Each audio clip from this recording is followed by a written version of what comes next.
Gang, for over a year now, I've been talking about True Hemp Science full spectrum CBD oils and how they've reduced my anxiety and helped me get better sleep without waking up feeling foggy and confused. I've also talked about the full spectrum CBD bombs that relieved my hand pain last year and made playing piano and guitar much easier. Well, gang, today I'm going to tell you about True Hemp Science organic gummies made with full spectrum hemp oil that are available now. They come in two different gauges. There are 50 milligram ones that have 50 milligrams of CBD and 1.5 milligrams of THC. Then there are ones that are 100 milligrams of CBD and 5 milligrams of THC. Absolutely delicious lemon lime / orange flavors and also watermelon black cherry flavors. Super, super delicious. Now, they also have a complete line of full spectrum CBD products, including oils, tinctures, skincare lotions, sports rubs, chocolates, gummies, all kinds of stuff. Well, gang, How Did I Get Here has teamed up with True Hemp Science to bring you a very special offer that benefits all of us. Spend $100 or more at truehempscience.com and you will get a free gift. Just enter the code HDIGH at checkout. There's a little code placed there for you to enter it, HDIGH, and you will get a free gift with purchase. That's right. Go to truehempscience.com and balance your body and mind with True Hemp Science. Let's get down. And you may ask yourself, well, how did I get here?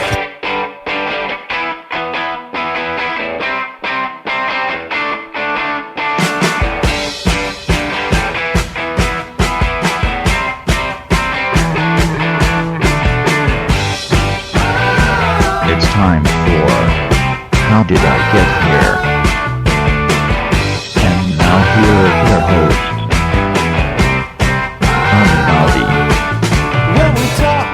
All right, hello, I'm Johnny, I'm your host. Welcome to the show. I hope you guys have all had a good week, whatever it is you did this week. I had a great week. I'm a little tired, punchy, out of it, a shadow of my former self.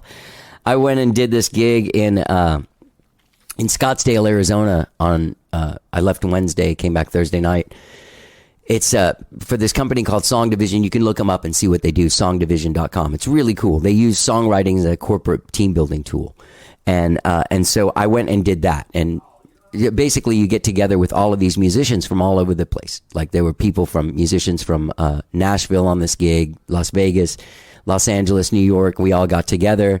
And there's a lot of bonding. There's, it's a hurry up and wait situation. So you got all this downtime with all of these like super, creative, fun people that all do what you do and you get to know each other. And so we did that a lot. I mean, it's a really beautiful bonding experience. I made a lot of friends this week there. It's really, really fun. I had a blast. But let me tell you something. Flying, man. It was one of those scenarios where you get to the airport like, an hour and a half early and then you find out your flight is 2 hours late taking off. And then, I just ended up getting home at like 2 a.m. last night. I was exhausted. Flying is just such a pain in the ass now. I feel like it's just gotten worse and worse and worse. And I don't know what they're trying to do to us. I don't know what they're trying to do to us, man. It's really a stressful and annoying experience. That's what it is. It's a stressful and annoying experience. Like they brought us, the plane was late leaving and it was because the plane was there, but the crew was coming from another flight that was super late. And so they boarded us on the plane at one point and it was real quiet on the plane. There was no air conditioning. And the lady comes on the thing. She's like, hey, so this guy's enjoying this quiet. This is what it's like when an airplane's off. And then she's like, we're waiting for the captain and the crew to come from the thing. They'll be here in a minute.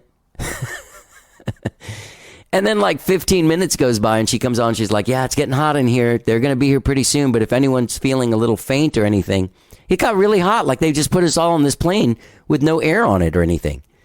Anyway, we finally took off. We got to Austin.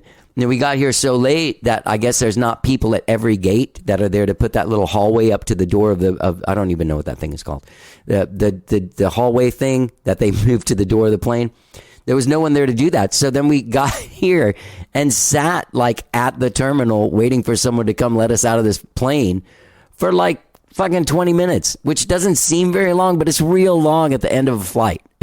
You know what I mean? When everything's been late and it's 2 a.m. So anyway, outside of the travel experiences, which has nothing to do with those lovely people that I met and got to spend time with, I really had a great time. I'm really grateful to get to do those Song Division gigs. I was doing them, started doing a bunch like at the end of 2019 and beginning of 2020, and then everything shut down, and then I wasn't really part of their online thing. So anyway, I had a blast, I had a really good time.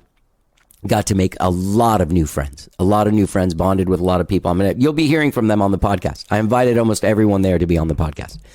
So, cause I think it'd be fun. It'd be fun for you guys to hear these people that play keyboards for like Chris Stapleton, the violin, the fiddle player for Pam Tillis, like all of these, pro musicians all just hanging out, it's like a dream come true. I love being around my tribe. That's why I started this show. I also started this show so that I could talk to some of my idols. And today, gang, I have a great show for you today. I'm very, very, very excited to bring you this show today. My guest, legendary songwriter, the singer, the Plimsouls. Remember the Plimsouls? They sang A Million Miles Away. Peter Case is my guest on the show today. He has a brand new album coming out called Doctor Moan. It drops on March 31st. It is a gorgeous, gorgeous record, okay? You're going to hear this great song, Have You Ever Been in Trouble? Great, great song. So this album's great. There's a documentary that was made about him called Peter Case, A Million Miles Away. It is not out yet.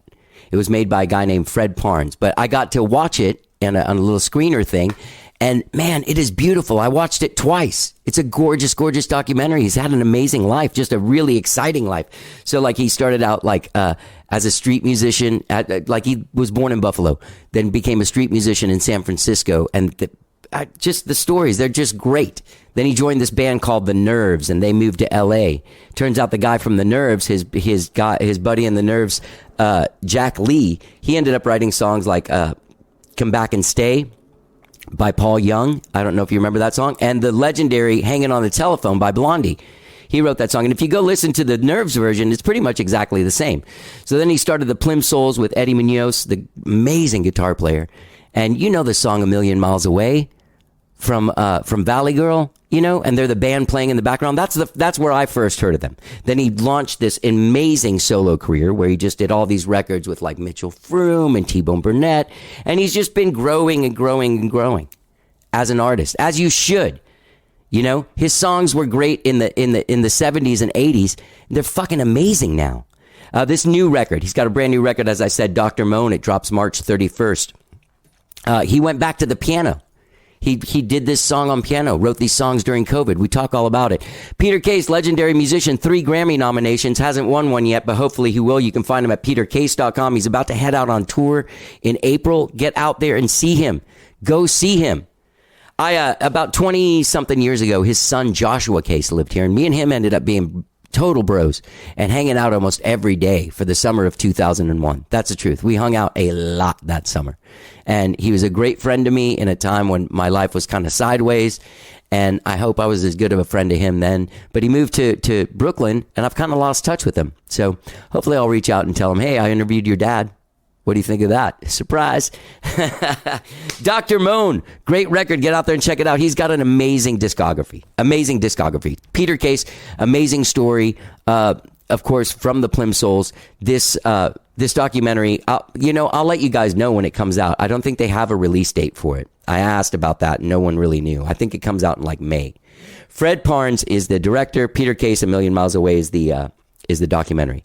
Doctor Moan, though, that's his album coming out on March 31st. And so without further ado, please enjoy my conversation with this wonderful man. I had a really lovely conversation with him. He's a really sweet dude, and I learned a lot.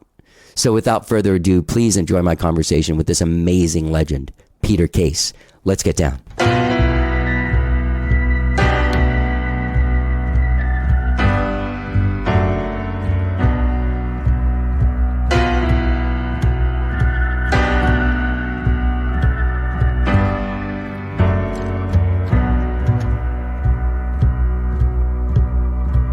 Have you ever been in trouble? Do you remember how it feels? Or are you living in a bubble, caught between the wheels? Tonight you feel the danger. How you feeling, man? Feeling good? Yeah? Yeah, I feel great. Good. This record, Doctor Moan, is fantastic. Oh, thank you, man. Yeah, it's so inspiring to see someone always taking such adventurous steps artistically, you know, and creatively, and kind of pushing yourself in a way. And there's such a beautiful approach that you have to piano. Yeah, man. You know, you got to push yourself and push it a little bit, or you can't feel it. You know, you got to. I don't want to just do the same thing over and over again. I wouldn't be able to do it. I don't think. No, I would just collapse. You know, I need that ed, the feeling like you're going somewhere new, and you know, in different degrees, all the records are like that, but this one more so. I think because I was here in this room where I am right now, pandemic time. I had a great year lined up. I was going to go a million places and play a lot of shows and, you know, make money and live my life. I had a new album out called The Midnight Broadcast, which I'm really proud of too. Gorgeous record. Yeah. What? It's a great record. Oh, thank you. Yeah. And so, you know, all of a sudden it's all plans are off. And so I'm just in this room. I'm a little claustrophobic. I mean, you probably felt that way too. I felt kind of like I was going nuts, but there's the piano right there. Yeah. It's a Baldwin Acrosonic. It's the great rock and roll piano that everybody wants. Somebody gave it to me a long time ago, and I've been dragging it around for a while.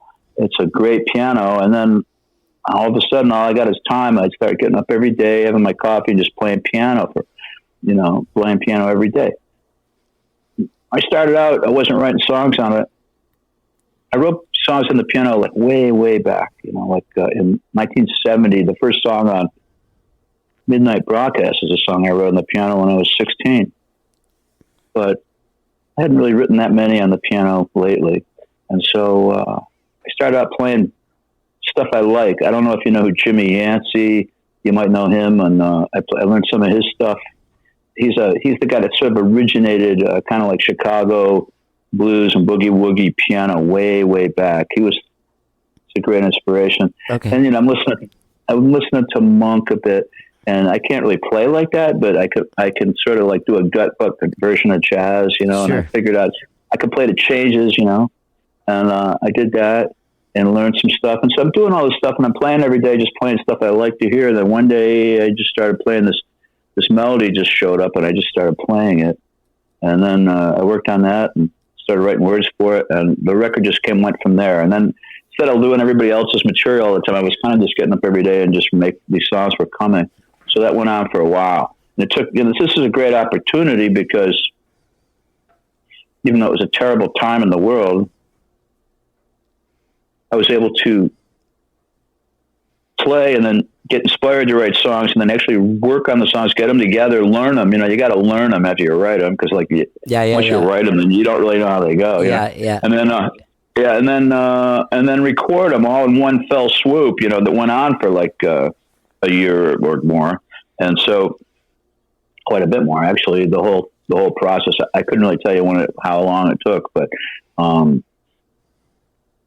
I haven't had, usually you get interrupted in the middle of whatever you're doing. I got to go on the road. Like, for example, next month I'm going on the road in April. I mean, and whatever I'm doing before that, I'll forget about it because I'm going to be out running around between Boston and Chicago and, you know, West Virginia and all this stuff.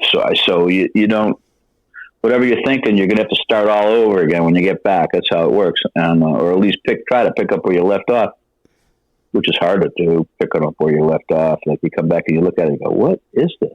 Yeah. You know, with this, I was able to take it to a place where it was undeniable what it was, and then I could record it. And so I found a place with a great piano. I had to seek that out. It's like an old 1906 Steinway upright. Oh, nice. We cut the record on with this guy, Ryan McCaffrey. He's got a studio called Sun Machine up in Novato, and I was driving up there to do it. And that's the story of the record pretty much. Can I ask you this? If you're about to go on tour, and I watched your documentary too, which is fantastic. Really, really well done. It's so amazing with all this great footage. But there's so much of you and sort of your solo touring. How are you? Are you only playing places that have a piano? No, I'm going to play about half the places have pianos. It used to be every place had a piano, man. Yeah. It used to be that, like even like every bar had a piano back in like, the 70s, like, I don't know why every bar had a piano, every club had a piano, and every church had a piano. And so like their pianos were everywhere, but somewhere along the line, people started to unload them. And so you go to a lot of places now and there's no piano, but I'm going to bring something. There's a piano that Yamaha makes that sounds really good. Yeah.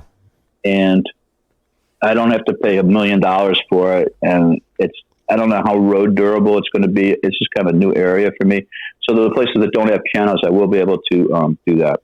My thing with that, and let me just, so I don't know how much you know, but I'm also a musician, and how do I turn this on?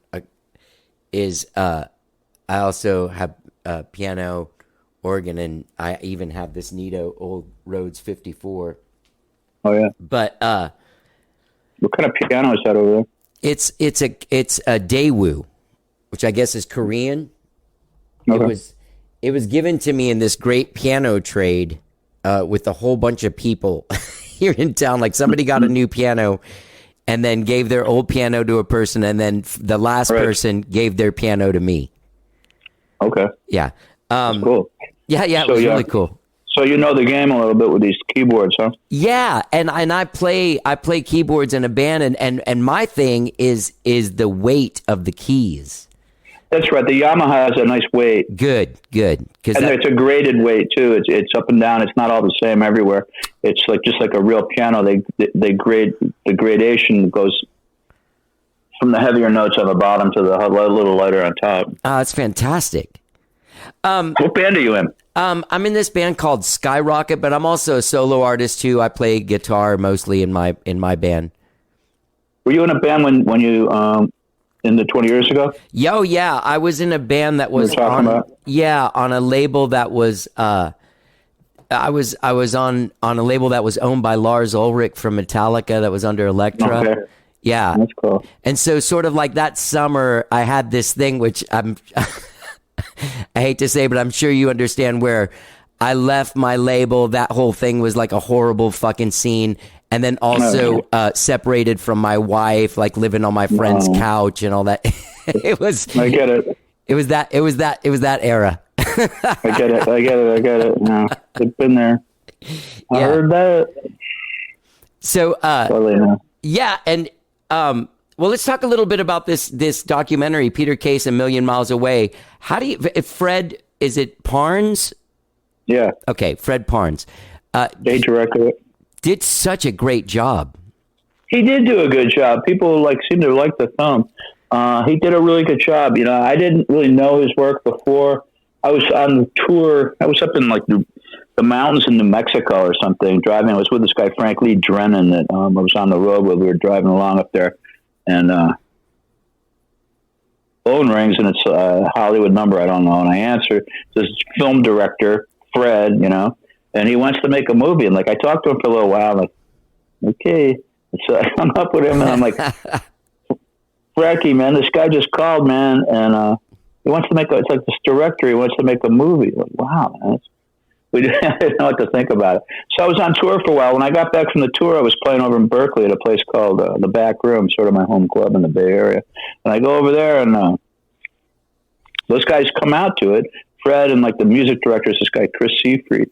And they had a film crew with them. They said they wanted to film the show, and they said, and then they hadn't told me quite. They were making a film, and then they go, well, we're going to make the whole film about you. So we had to talk about that for a while, because I had to think about it. I said, well, 65 years old, man. I got this far without having a movie made about me. I'm not that hungry for it, really. Maybe I would have been when I was 25. Right. But, we ended up talking, and he ended up seeming pretty cool. I liked him, I liked him as a person, and okay, let's just do it. And so I let him into my life, and he did it. And we had all this old footage. There's footage of me from 1973. I mean, I've been in several different movies, so this is the third movie I'm in. documentary, and the first one was made in '73. And so that was me playing on the street with my street band in San Francisco. And that's in the movie, like a snippets of that, it's a black and white film filmed on the streets of San Francisco in 1973, which is interesting just to see the cars and the clothes people are wearing and like the way people are acting and stuff. Very different from now, 50 years ago. And so there's me out there playing on the street, and I actually sit there. There's a piano out there at this place, and I sit down to that, and I play what song do I play? It's a Jimmy Cliff song. Yeah. How Do They Come? Yeah. I was really into that movie. It had just come out, Yeah. And nobody even knew about it. So I'm playing that song, and I play Black Crow Blues. It's a Bob Dylan song, rock and roll piano thing, and all this different stuff. And then we're playing. So there's a whole movie of that kind of thing. He took snippets of that.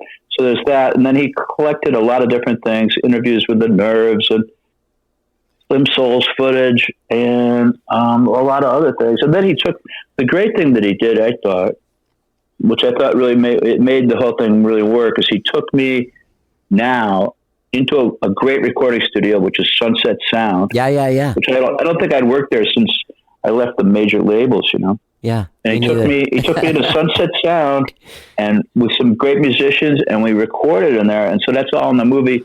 It was really fun, and I'm really happy that we got to make. We actually basically made a record for the movie, which we could probably put out a whole soundtrack just from the movie, from the Sunset Sound sessions. There was one other studio in Hollywood too. I forget what it was called.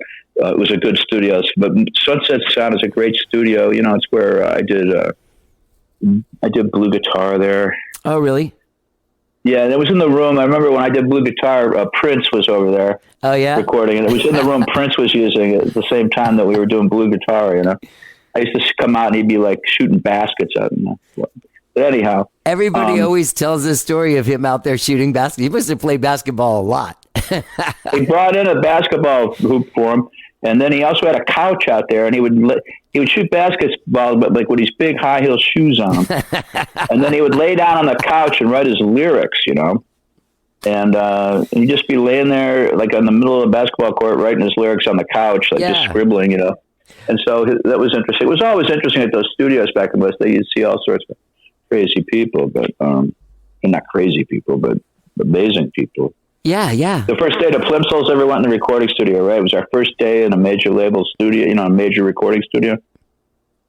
And it was in 1979, I think. And we went into the studio, and it was Wally Hyder's on Sunset Boulevard. And that was it was the old RCA studios. It's like where everybody recorded back in the 60s, like the Stones cut Aftermath and Last Time and all that stuff in that room. Satisfaction was cut there. We're in that studio. Tom Waits we were in Studio B, which is that studio, and then Tom Waits was in Studio C, right next door. And we talked to him, he was making Heart Attack and Vine, I think. And Frank Sinatra was in Studio A. Oh man, this is like too heavy. I mean, Tom Waits wasn't even really that famous. He was not really very famous at that point, but Frank Sinatra was. It was like really incredible, man.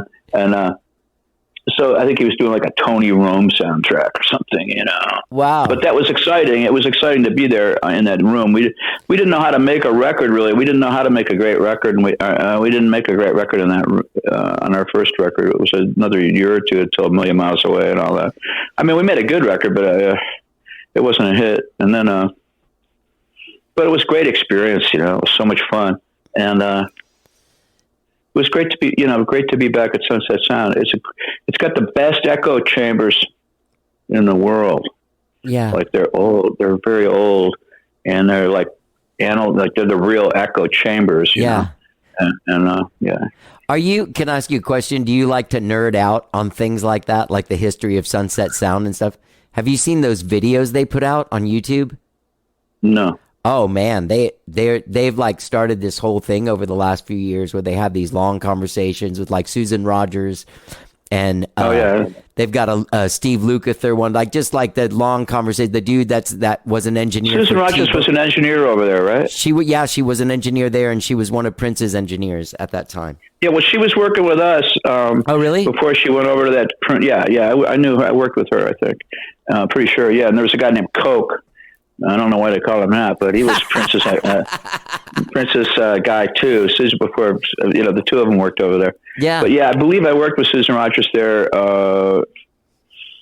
She was a second before she started working for Prince. Right. And so was Coke. They were like the in-house engineers, and then we came in with our own engineer.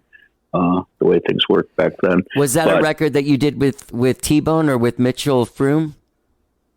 I did a record with T-Bone and Mitchell Froom, both working on it with me. It was my first solo record. Yeah, it was. Yeah. Okay. The Plimsouls went in there once too, I think. I can't remember that, but we did a show in there. We did a thing in there. Anyhow. I want to get into all this stuff, but I want to ask you really quick before we get off this, before we get off the topic of the documentary is when I watched it about halfway through, your honesty and just who you are as a person, to me, made me really like you. Like I didn't really know that much about you. I've just started listening to your whole catalog. I do remember your first solo record. I can't remember if I had it or if a friend of mine dubbed it for me or something, but I remember really liking it. And I remember it was at that sort of like weird mid-'80s when singer-songwriters put out these weird records, but then every once in a while there were ones that sounded real organic. And I remember yours sounding real organic. Yeah, thank you. That record really came out well, that one I did with T-Bone. And we made it in 85.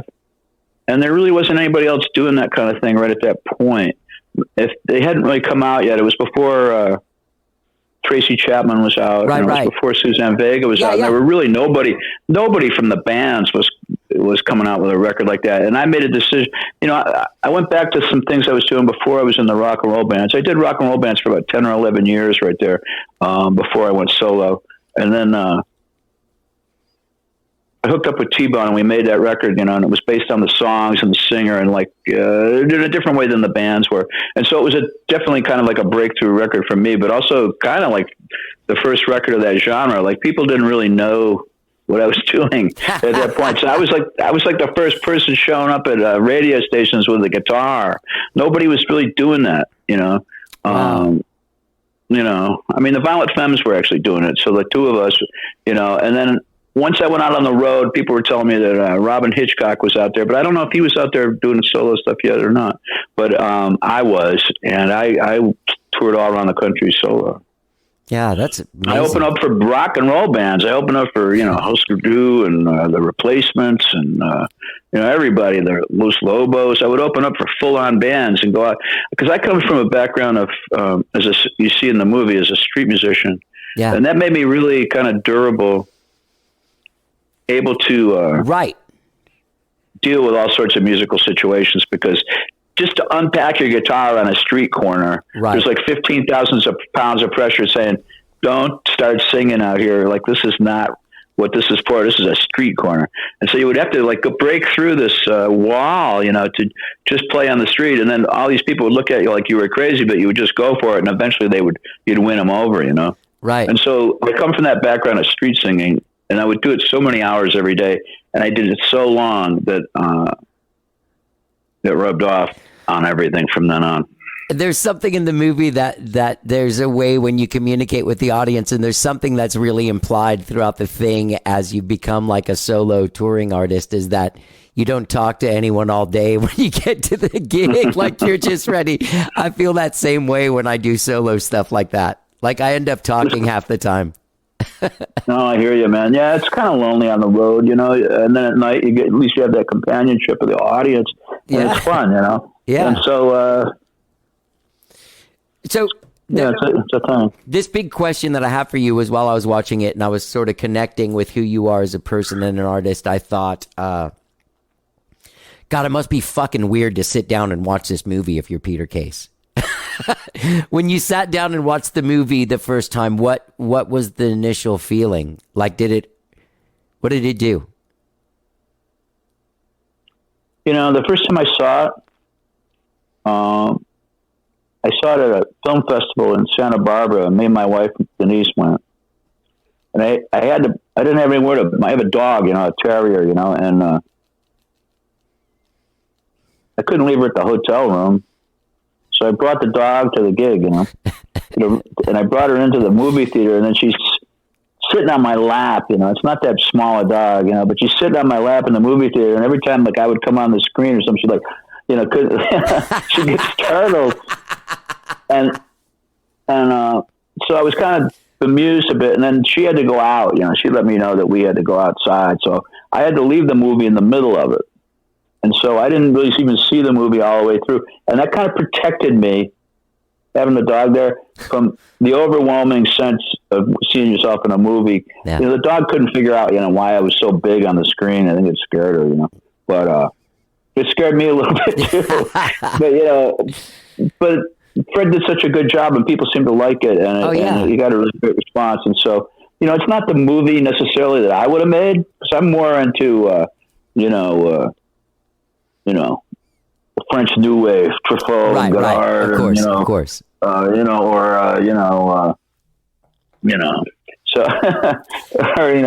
Harry Smith or something. So but that's good that I didn't make it, because I don't think people. The movie, he knows how to make a film, and he really tells a story great, and he's like a very excellent filmmaker, and the whole team that they have was good. But I'll tell you one weird thing about it is some of my stories, he saw them in a different way than I saw them. And it was I'm at a stage in my life where that was okay. Like, I think if I would have been a little bit younger, I would have, balked at that. Yeah. But I'm not that attached now to see it in any particular way. I realize that everything that happens, there's a lot of different ways to see it. And in fact, the past continues to change as you go on with life. The past actually changes. Like you look, you go, oh yeah, well, I missed that, didn't I? Yeah. And things like that. And there were aspects of, like, for example, the relationship with the record company and stuff that I had different feelings about now than the story I told in, countless bars and everywhere. I told this hard luck story about how angry I was. But then finally, that take yes for an answer refrain that comes through the thing. It's very different from what I thought it meant. But Fred caught it on a different angle, and Fred and Chris, and they showed me something. Actually, it was good. And There was I was something. lucky. There was something that David Geffen knew about you that he was trying to tell you about yourself at that time. Is that what you're saying? Not exactly. Okay. He kind of. I'm saying it was something that Fred saw. Okay. More than David Geffen. I don't know what David Geffen was doing. The line. I don't want to talk about it too much because it's in the movie. You'll see it, but it didn't work out the way. In the long run, everything works out the way it's supposed to, I suppose. Well, but at the short run, it didn't work out the way either David Geffen nor I thought it was going to work out. So it was difficult. But then finally, the message you can take out of it is, take yes for an answer. Just do the things, and you put them out there, and you don't sit there and worry about the results, man. Just keep making art, making music, going forward, and that's what I do. Yeah. That's the only thing that's really healthy about me, because there's like a lot of madness in my whole situation, but like I move forward and I continue to write and to work and to play and to reach out to people. And that's where it's at, kind of. You can't really sit there and go, like when I got out of Geffen, it was like you were chewed up and spit out by the music machine, and I was sore about it for a while, it was like, you see all these people blasting off in their careers, the younger people and all this stuff. And I had to take a different road. I've always been on a different road, and that wasn't my destiny, And so it took me a long time to come to terms with. Plimsouls wanted to take over the world. Now, let's face it, the Nerves and the Plimsouls, we had great songwriters in the Nerves. And then after the Nerves broke up, I was like, the Nerves had that song done by Blondie. It was like the first international hit off the new wave punk rock thing, Yeah. And Hanging on the Telephone. And, I didn't write that, but I wrote other songs for that band. And eventually that band was discovered by a younger audience recently. I played in Austin for about 1,000 people. They were all like 19, 20 years old a couple years ago. But that was not the case at the time. And so that band broke up. And I go, I'm going to put together a band. It's going to have the songs like the Plimsouls had. I mean, like the Nerves had. Yeah. But we're going to also be able to blow the roof off a club, or off of a venue, blow the roof off the place, by rocking and rolling. And that's what the Plimsouls were, and we could do that. I can, and we, if you don't mind, really quickly, I want to tell you this one thing. I told this bandmate of mine, my friend Darren Murphy, that I was going to be talking to you, and he was like, "Man, I loved what I'd heard of the Plimsouls, but I never really got it until I listened to this live record from the Whiskey." And, right. And so that night, I guess it was like last Wednesday or whatever, when I was driving to Houston the next day, I listened to it, and man, it kicked my ass, dude. Yeah. That's a wild show, Shit, yeah, dude. You are such a great singer, and just that, it's making the hair on my arm stand up. You can't, I don't know if it tracks on the thing, but just the energy of that band and how great you guys were. Yeah, we were like that every night. I mean, that's basically what the band was about. It was like just showing up in whatever condition we were in when we got there. By the time we got on stage, we were ready to and I come from a background of seeing people. When I was a kid, I went and saw a Paul Butterfield blues band play when I was like 13. My parents took me to it in a bar in Buffalo. Yeah. And it just blew the roof off the place. Like, the band was just so powerful, and it like went into my bones. Like, seeing that, it's like, oh my God, this is like where it's at. And so like that's where I wanted to do with the Plimsouls, and we did. There's a couple of live albums. There's another live album from the year later, okay, called Beachtown Confidential. So there's one from the Whiskey, right, and then there's one called Beachtown Confidential, and there's one from a year before the Whiskey called One Night in America. And all three of those are really the best work I think we did. They're better than the studio records. Maybe not the single A Million Miles Away or Oldest Story in the World. Those are pretty good, but really the versions of those songs on those things, that's what the band was about. And I wish, when that live album came out, I was like, this is the record we always should have made for Geffen. It was just too cheap for them to get interested in it. Isn't that we weird? We could have made, instead of spending $100,000, we could have spent $400 and made a record like Blue. Yeah. Why? Why didn't we just do that? We were like killing them live everywhere. Why didn't we just put a? But it wasn't. You got to go in the studio and you got to work with these guys that don't know what they're doing. And Yeah. I mean, some of the people we worked with were nice and they were good, but others weren't. And what did I know? I didn't know shit. So there you go. I want to talk about a little bit about that scene that was happening in LA at that time, and there's a couple of things in the documentary that happened, and I don't want to dwell on the documentary, but this isn't explained. There's two photos that pop up, all these people really liked the Plimsouls, and then there's a photo of you on stage with Phil Lynott from Thin Lizzy. Yeah. Which is one of the coolest things I've ever seen in my life. I'm like, oh my God. And then the next one, there's another photo of you guys with Tom Petty, or you with Tom Petty, and I couldn't tell who it was, but Tom Petty was there, and so were you, and that is exciting. Yeah, it was super exciting. Yeah, we played. Both those guys jumped up and played with the Plimsouls. Phil and I jumped up at the Starwood, a packed house at the Starwood, and come on, man. Fuck, dude, that's awesome. There's a jailbreak somewhere in this town. That's the heaviest, man. And then Tom Petty. We always loved Tom Petty. And then it was the last night of the Whiskey, and Tom came down and jumped up with us, and we played a number of songs there, and it was so much fun. And he came over to me at the end of it, in the side of the stage. He goes, "You got a great band, man." He was. God, he was that's super, cool, super man. supportive, but it was so much fun rocking and rolling with him. And we played a number of different gigs with him. We played a big festival at one point. We played the Universal Amphitheater with him. We played Irvine Meadows, and we played a number of gigs with those guys. I knew everybody in the band, and on my first record, Mike plays on that record. Okay, yeah, I saw. And on my second, I used to go over to Benmont's house at least. Well, I don't know. It sounds like I went over there a million times, but I think I even went once or twice to Benmont's house. I knew a girl. We had a girlfriend in common, and so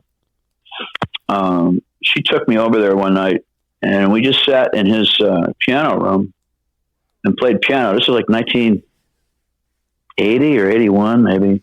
He's the 81, best, I man. guess. Yeah, we played piano together, and it was so much fun. I learned a lot from him, like just watching him play and stuff up close like that. He's the greatest. So he played on blue guitar. Yeah, I love him. And so that whole band was great. I knew Stan really good, and he was a wild guy. And then I made a record with him too. So I've recorded with like 3 of those guys. I never recorded with Tom, but what a great loss. I love that band. Yeah, I love that band. He was like a real inspiration. He had that, in a way you can look at him as sort of like the last rock and roll star, I feel like. Yeah. With a chain of top 40 like hit singles. Yeah. That's what we wanted to do, but he did it, and like, I'll tell you one thing, man, after being that close with the Plimsouls, because like it seemed like we got pretty close, but the people that took it all the way, like at that time, I have a lot of respect for, Petty and Springsteen. Yeah. And these people, you just realize how hard it is and like what you're up against in the music world and the radio people, man. Oh my God. Radio is so intense, like you get into the top 40, it's like the gauntlet, you just have to deal with so much BS and there's so many tough guys. It's like a big money business. Oh God. Yeah. It's just also brutal. So you got to say, like, my hat's off, Tom Petty, you took rock and roll and somehow lived through that whole scene. Of course, he had a great manager. He had that Tony Dimitriadis over at, but he was working with that other guy, Elliot Roberts. Right. The great Elliot Roberts. I had a guy that wanted to take me over to Elliot Roberts when I was in the Plimsouls. He wanted to manage me over at Elliot Roberts. But if he was going to take me, he wanted me to fire the band. Oh, that's lame. Yeah. And I said, no way, man. So this is my band, it's either like this was 80 or 79 or something. So 4 years later, when it worked out, but like he wanted me, we'll put together a real band for you. And I'm like, what are you, crazy, man? I didn't want to go be part of that. The Nerves, we weren't punk rock, but we sort of came from the punk rock. We came from the vacuum that created punk rock. We didn't really come from the punk rock world, but there was a vacuum in music like before punk rock hit, and it made you crazy, Yeah. And so we came from that, Yeah, there's that. There's a. It seems like the next step from punk is what the Nerves were. You know what I mean? Like the next, but we were before punk, right? But it seems like musically, it was the next step. Like to me, it was you were already one step ahead of it. Like there wasn't like a. Yeah, I know what you're saying. We were in the next step. Yeah, we were ahead of our time. Like if we would have had a brain amongst the 3 of us of anybody that like had half the sense a fool was born with, we would have kept the band together, and then started, we writing songs. We could have written songs for everybody. Like Blondie had a hit record, and we could have stayed together and just kept writing. Everybody in the band could write that kind of stuff. And so me, Paul, and Jack. So we should have just set up a publishing house at a production place, made Nerves records, and just waited for the world to catch up. But instead, we were like, oh fuck, man, we're really angsty, and so we didn't. We didn't have the poise, at that moment. It's funny when you look back now and you see this urgency that's involved in your youth, where you think time's just running out immediately, but you have all this time ahead of you. I don't know. I guess, there was an urgency that you had to have. I mean, now you feel a different kind of urgency because like now I'm like, wait till you get to be like, I'm old, man. I don't know. There's another different kind of urgency, Yeah. Anything could happen. I mean, this could be my last interview. I mean, you get to a point where you just don't know, like sometimes you're like, oh my God, I'm like old. Yeah. And so, I don't see myself as old. I don't feel like I sound that old. I know musically I can still sing with intensity and play with intensity. Yeah. It doesn't sound old, but then some days you wake up like, oh my God, Yeah. And like so many people are gone. And yeah. Life's moved on, Tom Petty, Phil and all these people we're talking about, they're gone, man. And all my friends, and different people that have left the world. And it's shocking, and there's a different kind of urgency. But when you're young, you're just like, I gotta make my name, man, before I go crazy. Yeah. I gotta be, But there's something about that. There's something about that that's so beautiful that comes through in the music too. That's hard to achieve, that sort of urgency in your music when you're, I mean, I'm 54, and I look back at music of mine from 25 years ago, and I'm like, I don't think I can get it up that hard anymore. You know what I mean? Yeah. I mean, yeah, I do. It's different. That's what I keep trying to adjust to,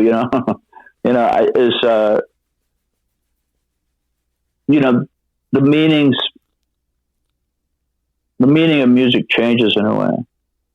Well, but it's still that thing where it's still that same thing I heard in Butterfield, or that I heard when some of the people I heard play when I was a kid that really moved me.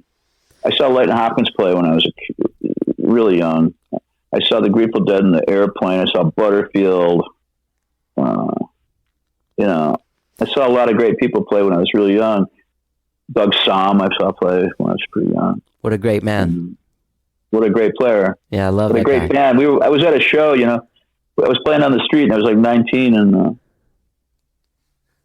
I've been a Doug Somm fan since I was like 12 or something. Huge fan. Yeah. He came to Buffalo, and we loved him. Yeah. So I'm playing on the street, hardly making any money, but oh my God, Doug Somm's coming to the boarding house. And I'm with my partner. There's a guy from Texas, We used to do like a whole set of like 13th floor elevator songs in 73. Oh, that's so cool. Was this guy from, he grew up in San Antonio and Houston. Yeah. Yeah. This guy I was with had seen them play. So we used to do like, You're Gonna Miss Me, but we also did Levitation and Step Inside This House. And, a Fire Engine. Yeah. We had this whole set. We did like, we did this whole so we were like super into that, and we would talk about Rocky all the time. But then we loved Doug Somm too, and so we heard he's playing. I said to this guy, Crazy Horse was his name. I said, "Hey man, we got to go see Doug Somm, man, at the place, So we played really hard. We saved our money, and we didn't eat very much food. And we saved money to get tickets. And we get down to the theater, the boarding house club, and I hope there's still tickets left, man. We get in there, we buy our tickets, and we go in, and there's nobody in there.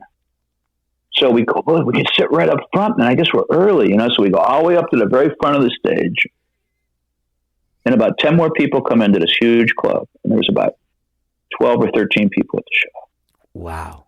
Doug Somm came out with the quintet, the original quintet, then the horn band with Rocky Morales. Yeah. Louie and the Lovers were there, if you know anything about that. No. They were an incredible band, and then Doug's doing it, he did he did the complete Doug Somm thing, man. We were just blown away, man. And we were right up front, and he put on a great show just for us. It taught me something else too, man. It's no matter how many people are there, you never know who's there. I'm just taking this all in. He was so great. It was so exciting.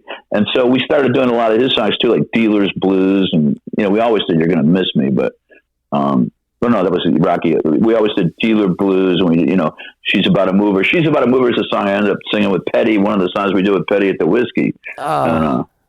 Yeah. So he was always a big hero too. And you see these people, and they're just so energetic and so powerful. And there's just, that's what's beautiful about music, is people just transcend themselves, and they come out that's so fantastic, Yeah. It's such a great thing to be part of. You're so lucky to be part of the music world, right? Yeah. Here we are, and we're talking about this beautiful thing that happens. I got sick. I had to have a heart operation. I came in from a tour at one point, and I nearly died. And I had a double bypass heart surgery, and I didn't have any insurance at the time. My kids had been born on my two daughters. I was on AFTRA insurance, right, but I got kicked off of that for not making enough big bucks on AFTRA. So I didn't have any insurance anymore. And then I got really sick. And so the hospital it was a Catholic hospital called St. John's in Santa Monica, and they saved my life. And I gave them everything I had, which was $1,500 or something. They saved my life. And then I'm home recovering from heart surgery, and the bill showed up, and it was $160,000. Jesus Christ. It's oh my God. How much? It's I'm having another heart attack. I never did have a heart attack, but they caught me, but I nearly did, That's good. And then my wife, you could barter with them, and then all these people came out and did a benefit for me, and it was Van Dyke Parks and T-Bone Burnett and Loudon Wainwright, and Richard Thompson was there, Dave Alvin, Stan Ridgway, and a lot of other people. And they came out and they did 3 nights at McCabe's of these benefits, and they raised money and let me make like a big payment on that bill. And I said to Van Dyke Parks, I said, man, thank you so much. He goes, Peter, this is what we do. Yeah. This is how we take care of each other.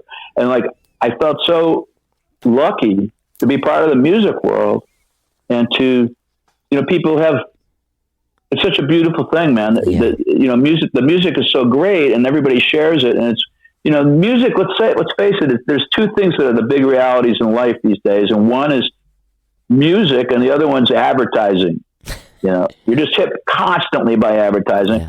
And we all have a relationship to advertising. Well, we all want to have a real relationship to music too. And that's why there's so many bands and everybody's a singer and so many people are playing, because you want to have that authentic connection with music.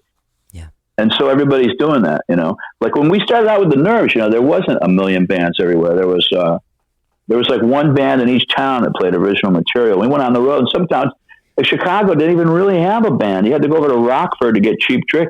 And like they're really, at that point in 77, we played there with the Ramones. We were on tour with the Ramones in 77 for a while. And a lot of towns didn't have a band. Yeah. There was like about 8 bands or 10 in New York, of course. Right. All those great bands. And then Boston had, the Modern Lovers and a few others, the Liars. And not the Liars, the DMZ they were called back then. And we met all these people. We went to Cleveland, and like the opening act on the first, there were 2 nights in Cleveland down on the flats. And the first night was Perubu, played with the Nerves, and then the next night was Devo. Wow. Those were the 2 local bands. They weren't famous or anything at that point. They each had like an indie singles like we did, and like it just made your hair stand up to see both those groups. Yeah. But there weren't very many groups back then. But now, people want to have that authentic connection with music, and it's a beautiful thing that we're all part of. So that's all I'm saying. Yeah, it really is, and we are lucky to be a part of it. And it's something I think that so. I celebrate. One of the reasons why I started the podcast too, is to be more engaged and involved and kind of know everyone that's in my extended family. Totally. Oh, that's cool. Yeah, that's good. The original point I was trying to get to though at the beginning is that there's an inspiration. I'm 54 years old. You're obviously you got me by a couple years. I'm friends with Alejandro Escovedo and guys like Gurf Morlix and you. And there's people like, I guess Mary Gaucher and I are pretty close in age. You know her? Sure. These are all of you guys have shown me that you can only get better if you really push yourself to, like you did when you were young. You know what I mean? Yeah, like, you should be getting better. Yeah, you should be. But it's weird because as you get older, it's more difficult because you get a little more marginalized because of your age and where you might have come from. True. But you're only like Alejandro and you too. I mean, this is like this record, Doctor Moan. This could be your best record yet. I thought my last 2 records are my last 3 records. I think are the best ones I ever did, which was that Highway 62, the Midnight Broadcast, and now Doctor Moan. Yeah. I know. I'm pretty sure that's true. It's hard. I mean, you have to you give it your all. Yeah. But yeah, I agree. Sorry if I wander off on points. I'm always like getting way off the point. But yeah, I totally hear you. Getting the idea that you get better is really important. Yeah. You gotta, I learned when I was a kid, I wrote a song, like the first song I ever wrote that anybody wanted to hear twice is it's called Just Hanging On. Actually, I ended up recording it. It's on the Midnight Broadcast. Okay. But I wrote it when I was just maybe almost 16, maybe not even quite. It was 1970. So I would have been 16. I was 15 when I wrote it. And, I'd written songs before that, but like nobody ever wanted to hear anything twice, Right. And then, there's some goofy songs. I mean, I had a few that were like party favors, But then I wrote that song, and like there were some guys there that were like, really into music. They'd come back from college and stuff, and they were hanging around, and they'd be at the scenes. They'd, hey, Case, play that song again. That one you do. And I would play it, and they said, no, that's a good song. You got a song there, And then so I go, I got to get another one of these. So I go home and I try to get this whole song together on another song on the piano, and then this guy goes, I go, hey, you want to hear my new song? Yeah, let's hear what you got. And so I play this thing. He goes, and the guy listens to it. And he goes, Case, that's bullshit. You're just like, that's bullshit, don't you? And like, I didn't really know that, but then I saw what he was saying. Yeah. And then that's not the healthiest thing that anybody can, like being treated like that was sort of hard in a way. I'm like, oh yeah, it's bullshit. So like, and then another thing we used to say in the Nerves is, you got to imagine what it'd be like if you weren't you and you just came into a room and this was playing. Well, that's a hard lesson to learn as an artist, especially as like a young aspiring rock star. You only want people to tell you everything you're doing is great, but there's that person that comes into your life and tells you that one thing.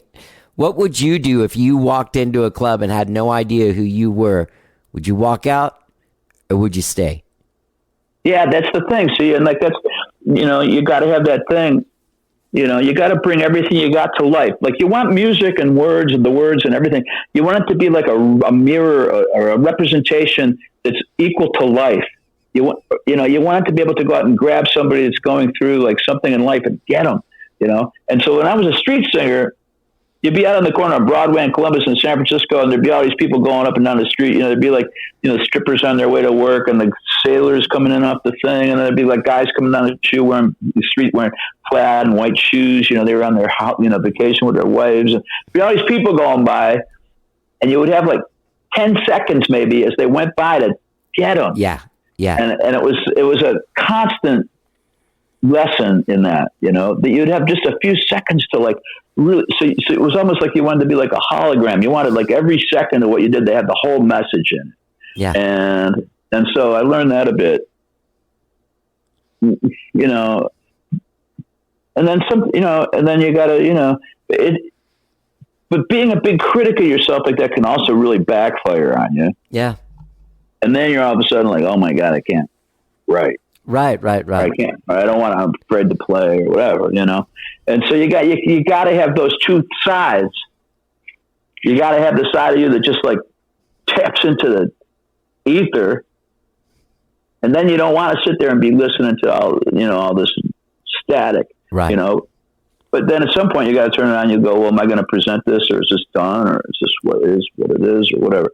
It starts to become a more fluid sense for you, yeah, of what you want to do and everything. But that's where it's at, really. And I guess it's kind of tricky.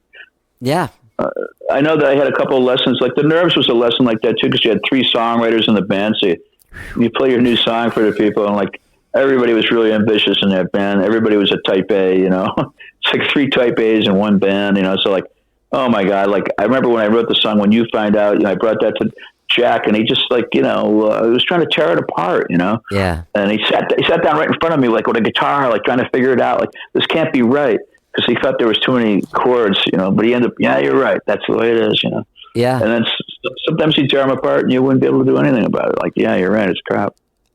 Were you friends with the Go-Go's back in the era of the time? Yeah, oh yeah. Yeah. Yeah. I lived with Charlotte for a while. Oh, we you were did? friends. I love her, man. I do too. She was a great songwriter too, and like she Amazing. had we were pretty good friends there for a while. And she was writing all those songs. I was with her when their record went to #1. We were like out shopping at some store somewhere in Melrose, and somebody comes up and goes, "We got the beat, just went to #1." Oh like, man, like going crazy. It was like insane, man. But she was a classically trained. Yeah. I played in a lot of different groups, and played classical piano, and was really tuned into like beautiful, like the harmonies of Brahms and all this different kinds of stuff. And it's all in there. And the music she wrote for the Go-Go's was this constant thing of major and minor together, you know, songs that would go major, songs that would go minor, and do all sorts of interesting. She's a great composer. She was a really great person. She is a great person. I wrote with her and Jane together a lot. Oh, wow. And spent a lot of time with the two of them. Yeah, it was pretty interesting. And now, cool, man. Kathy Valentine has lived here for like the last 15 years, and we've been really good friends and have a band together. Cool. She's another great artist. But you know what's interesting? I was trying to recall. Are you in that book that Tom DeSavia wrote with John Doe? I had both of them on the show, Tom DeSavia and John Doe separately, but I'm in the second book, you know. Oh, you are in the second book? Yeah. That scene I wrote a piece for it. That scene is so fascinating to me, you know? Yeah. It was interesting. It was really a scene, you know? Yeah. Yeah, and it was a scene of the music that I really like, as opposed to, like, it seems like that hairband scene was really cool. I just don't really like the music. Like, whatever scene happened after you guys. Hollywood for a while. When we got to Hollywood, it was January 1, 1977, and the Nerves drove down. And the first day, the scene hadn't really happened yet there. And the first day we got to town, let's go down to the Whiskey A Go-Go and see what's happening. So we go in there, and there's this band playing. There was about 50 people there, and it was this band, Van Halen. Oh, wow. Wow, these guys are know what they're like. So they start playing, and we go, oh, man, this is like that same old, this shit's like last year's music. Man, this ain't going nowhere. So we weren't really into that, you know. And they like, you know, so, I mean, they seemed like the guitar player was good, but we just weren't into it at all. So we go back, because we're the Nerves, you know, we're got a lot of attitude. So we go back the next night, these guys that we'd never heard of, Tom Petty and the Heartbreakers. And it's the same 50 people, but these guys are pretty good. Yeah. There's like only 50 people there. It was like the scene hadn't really happened yet, you know? Yeah. And then it started to happen, and we put on a lot of bands' first shows. So we were trying to get booked, and they wouldn't book us at the Whiskey and stuff. So we booked our own clubs, and we got all these different bands. Like at the time, it was X wasn't a band yet. We put on these shows called Punk Rock Invasion, and Billy Zoom came with the guy from 2020, if you can believe that. They were pals. Yeah, and you can see it in the photographs of the show, but it was us and the Dills, and this band called the Zippers and the Weirdos. Yeah. And this was the first wave of punk rock, and it was just starting. So we kind of created the scene, and then I used to talk to Darby Crash on the telephone, and he hadn't played anywhere yet. He was called Bobby Pinn at the time, and so we booked him into the one of the punk rock shows of the Zeros, and the first show for the Germs, the Zeros, and the Weirdos happened at this place called the Hollywood Punk Palace. Was this theater we booked out, the Orpheum Theater, and we had booked the theater, but we put on the show, and then we left the second the show was done to go on our national tour as the Nerves, and we left the whole scene behind for quite a long time. We went out on the road, and we came back. All those bands that we couldn't get into the Whiskey, that we booked at the Little Club, they were all playing at the Whiskey, and we got into the Whiskey too. But we were ahead of the curve on that. So the scene took off, and it was really fun. And you would go out at night, and there'd be all these great bands, and they were all different, and everybody was great, you know. And so you go out, and like, you know, my favorite bands were like the Go-Go's and the great songs, and then the Blasters had great songs, and you would go see. You could go see the Blasters and the Go-Go's, and there's this group called the Falcons, Steve Hufstetter, Tito La Riva, and the Plugs, and that ended up being the Cruzados later. But they were super great. Super great. And you would go out and you'd just hear the new songs by these people, and it was exciting, man. Yeah. It's really exciting and beautiful. Yeah. Well, that's I'm very fascinated with that scene, especially after that book and stuff, and getting all those stories like firsthand from people. You know, now. Yeah, I don't know. You know, I don't know if there can be a scene like that much anymore, but maybe there could, you know. Every once in a while there's a big energy in Austin, you know. Yeah. But not that, nowhere recently do I see that kind of thing happening. But that kind of music's kind of maybe gone by the wayside a little bit too. Now it's all kind of like scattered around the country, and people go out on the road really early on, and there's not as much reliance. None of the bands, like when all that stuff was happening, none of those bands were touring X or the Go-Go's or the Petty was touring, but none of those other bands were touring. They were all just playing local shows. Right. And so you got a lot of time to like to get good playing for the local audience and see what worked and what didn't and all that kind of thing. Yeah. That's the farm league times. Yeah, right. It's always fun to get your shit together. Yeah. Yeah, totally, man. I saw that you posted something on Twitter about baseball's ruined. It was very. I saw they changed some rules. Are you a big baseball I don't like fan? having a clock at baseball. Yeah. Yeah. I mean, I don't care about the pizza bases, like the pizza box bases. Right. I don't really mind that so much, but I don't like the clock. Like baseball never had a clock. It was like you go out and it's like time is gone. Like why let the pitcher? Why can't he like pace around? Yeah. Pick his nose and put some stuff on the ball and all this shit they do. I don't have any problem with that. That's what makes baseball great is you get out of work or wherever you're at and you go and you just kick back, man. Yeah. It's, what's funny is the way that you describe what he did. It's like songwriting. Like, why is that guy walking around outside looking at the ground and then coming back in and playing the same fucking thing on his piano 48,000 times? Trying to get it together, man. That's super heavy. Are you coming to Austin on this tour? I'll probably be there in the fall. Okay. I used to always come to Austin and Texas in general every like around before Thanksgiving every year. I used to come in the fall, October and November. I could usually play Houston, Austin, Dallas, San Antonio. You do the Cactus here, right? I used to, yeah. I wonder if I still will. I don't know what's happening there. I think you should. Is it still there? Yeah. Yeah, at least that place is funded by the college, so it's not gonna fare. Didn't they have problems there though? I know Griff was there for a long time, and then there was like a big thing when Griff left, and I played there after that, but it was still really good, but it's so funny. The podcast that came out today was with another singer-songwriter, and one of the things is for 5 minutes he's like, I saw Griff a couple years ago because I haven't seen him in years either. He's not there anymore, but apparently he's alive and kicking, which is good to know. Well, that's good. Yeah, I love Griff. He was a good guy. That's a great club, a really magical, great room. It's got a great sound. I've played so many shows there, and I love it. Yeah.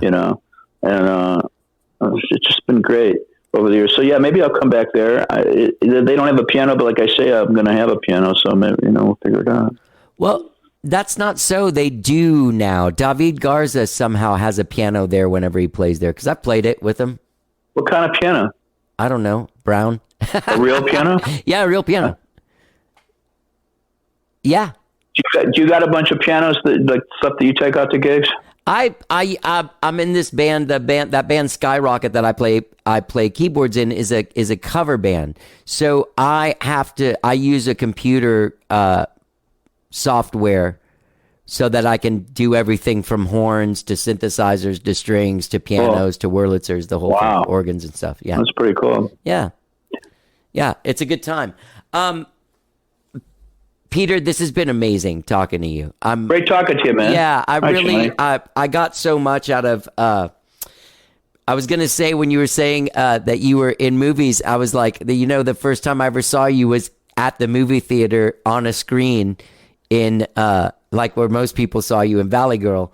But that's where I first saw the Plimsouls, and I remember leaving that movie singing that song and and getting that tape, the cassette. Wow, that's cool. Yeah, man. Right on. That's cool. And just following it, just listening to all of this great music over the last week and a half, and digging into you, and this beautiful, beautiful documentary. I can't recommend it enough. Like, it really, like, if you're wondering what kind of effect it has on people, it really, it had genuine affection for you after that. Wow, that's amazing. Yeah. Well, that should be up May 31st, they say, or somewhere around there. May 20, I don't know, somewhere around there. Yeah, it's going to be available. Okay. So I got to see a sneak peek. What a lucky guy. Yeah, you got a sneak peek. Yeah, that's right. The record's Doctor Moan. It comes out on March 31st. You have singles out now, which are Have You Ever Been in Trouble? And Downtown Nowhere's Blues. Yeah, those came out like in the last couple of weeks. So that Have You Ever Been in Trouble? I think it's just coming out right now. There's a video that we made for it and everything, and it's all should be landing like right out there, like right around now. Great. Well, dude. All right, Johnny. Well, cool, man. I'll send all the links and stuff, and hopefully we'll get to meet in person when you come. I hope so, man. Yeah, come on out. We got to hang out. Yeah. Great to meet you. All right, man. All right. Thanks a lot, man. Rock on. See you later. You too. Tonight you feel the danger rising on the wind. That was Peter Case, people. His album, Doctor Moan, drops March 31st. Wasn't that great? Go to petercase.com and see if he's coming to a town near you on this tour that he starts at the beginning of April. He's going to be going around the United States, baby. United States. He's going to be going around United States. I like to say United States like Scarface. Peter Case, man, I want to thank him for doing the show. I want to thank my friend Wendy, who's always so cool and hooks me up with amazing people to talk to. She's a fantastic publicist. Hello, Wendy is her company. If you're looking for a publicist that does cool shit and a person that's really, really nice, hello, Wendy. Do that stuff. Peter Case, go to petercase.com to find out all the stuff that you need to. You can check out these singles that are available now. Just go find them. Peter Case, thank you for doing the show. Hey, gang, don't forget when you're out there checking out petercase.com, you can subscribe to this podcast wherever it is you find podcasts, be it Apple Podcasts, Spotify, TuneIn, Overcast, Stitcher, anywhere. New shows every Tuesday and every Friday. Occasionally, we drop the Saturday from the vault. I think I'm going to drop a special South by Southwest from the vault this weekend. That's what I'm going to do. Check it out tomorrow. Thank you so much for listening to the show. Have a great weekend, whatever it is you're doing. If you're here for South by Southwest, it's kicking, baby. It's kicking off. All right. Have a great weekend. Let's get down. Have you ever been in trouble?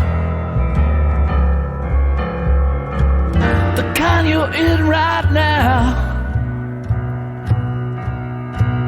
where there's freedom down the Bandit Avenue.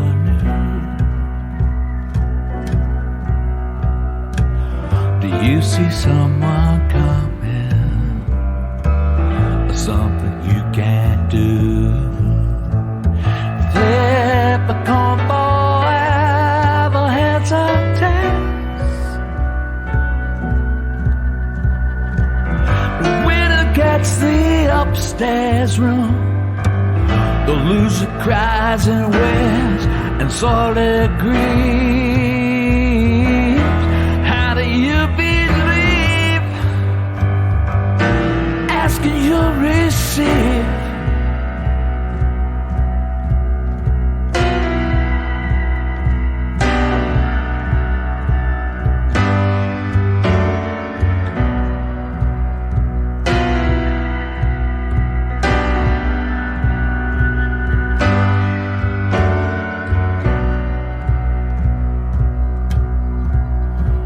Have you ever been abandoned? Did you ever run at night? The streets are maze beneath your feet, your heart concealed in fright. You pray in desperation, left the Holy Ghost coming down the alley just like a megadose. Have you ever been in trouble? But usually by somehow. Have you ever been in trouble? The kind you're in right now, where there's freedom down the Bandit Avenue.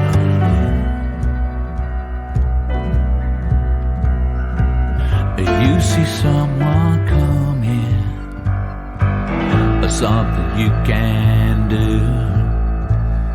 There's one thing I know for sure is real. The minute you surrender, the wounds begin to heal. It's your